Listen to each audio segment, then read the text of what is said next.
Let's talk about colorism, shall we?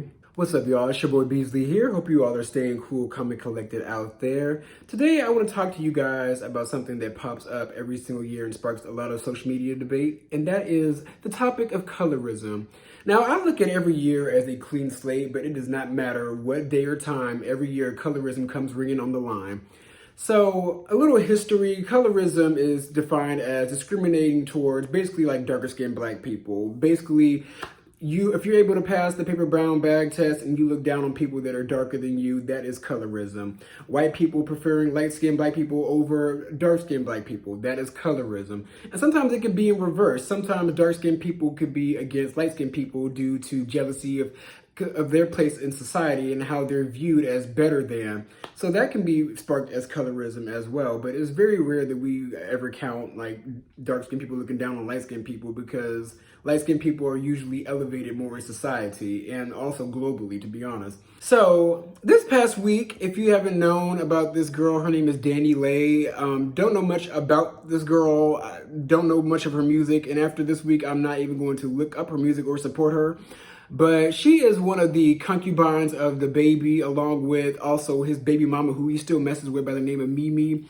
So this week, Dani Leigh put out a song titled Yellowbone. And, you know, right then and there, I already knew there was going to be an issue with this song. And the song was basically a diss track to Mimi. It's basically like the song goes, Yellowbone, that's what he want. That's what he want. Yellowbone. The song was mediocre. The song was terrible. She probably spent like 5 minutes in the studio making it, probably 2 minutes writing it. It was not good at all. Sounded like Ice JJ Fish on the beat. But she put out that song on her Instagram as a little snippet, and she received immense backlash from the black community, black Twitter, you name it. Everybody got in on her.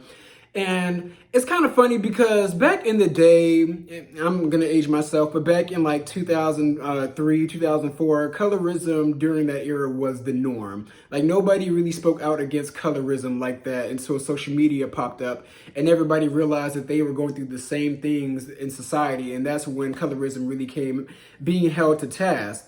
But in today's era with social media, like everybody's going to go and try to quote unquote cancel Dani Leigh, when in actuality y'all aren't gonna cancel her. Y'all don't cancel light-skinned people. Y'all don't cancel fully black men. Y'all just cancel fully black women. That's what y'all do in society, but that's a whole nother topic.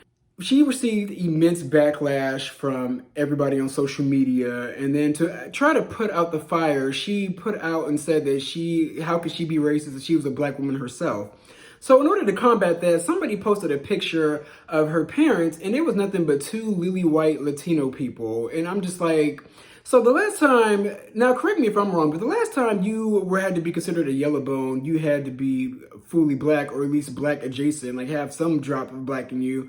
Dani Leigh, I don't care what you try to say, you're not black. You aren't. Now, I love my Latino people. I love Latin people of every single nationality. But society has made it to where like Latino people have gotten really comfortable with claiming they're Afro-Latino whenever they face backlash about either being black or being colorist or having like an issue with like race.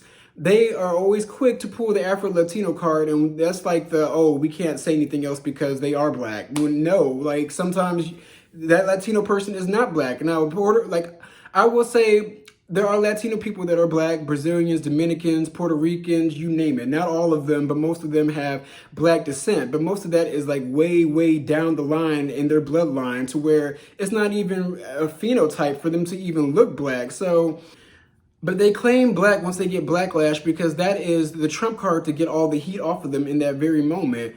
So Dani Leigh, I see right through you, girl. Like, first, like you have to be considered black to be a yellowbone, you dipshit. Like, I don't understand why.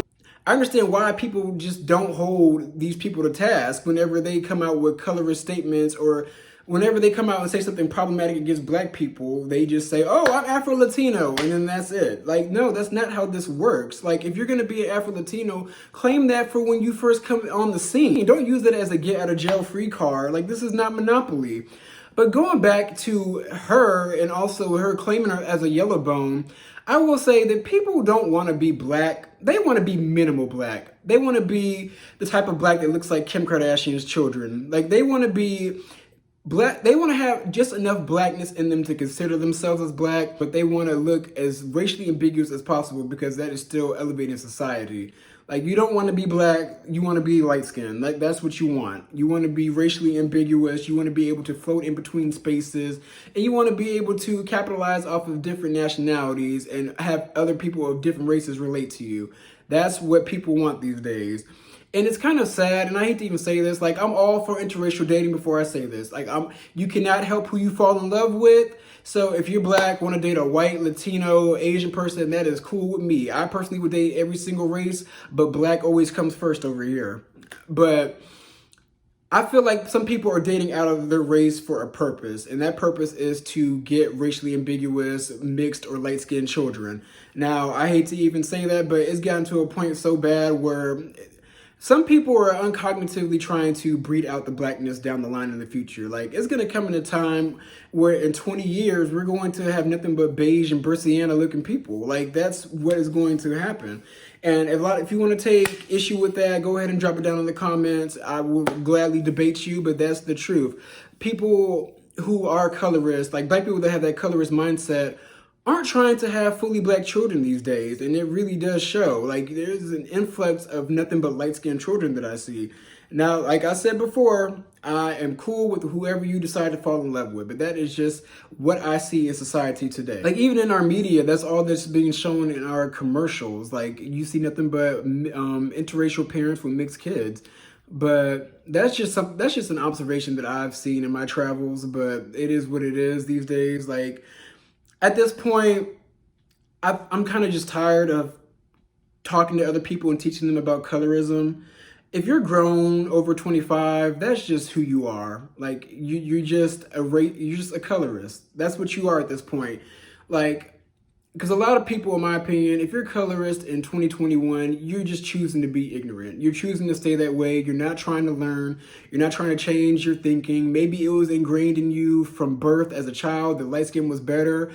Like, everybody had that one family member that would tell you not to stay outside in the sun too long because you will get darker. Like, we all went through that as children in the black community. If you didn't, consider yourself lucky, but that's just what I see. Like, even in society, even in families today, like, everybody back in the day would say, don't go outside too long before you get dark.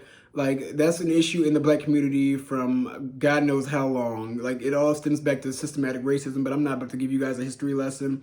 Overall, if you choose to be colorist today in 2021, and if you choose to be racist, that's just you. That's who you are. We've had so many examples and so many think pieces and stories and media posts about colorism and racism to where if you're not educated on this by now at this point, you just choose to be ignorant and you choose to be an idiot and you choose to be colorist. That's just the person you are. So you might as well just go ahead and own it. You're a piece of shit. But those are my views on the whole entire situation. Be sure to like, comment, subscribe. Dani Leigh, girl. I don't believe in cancel culture, but girl, bye. Those are my views. Be sure to like, comment, and subscribe, and I'm going to come at you guys with some more content.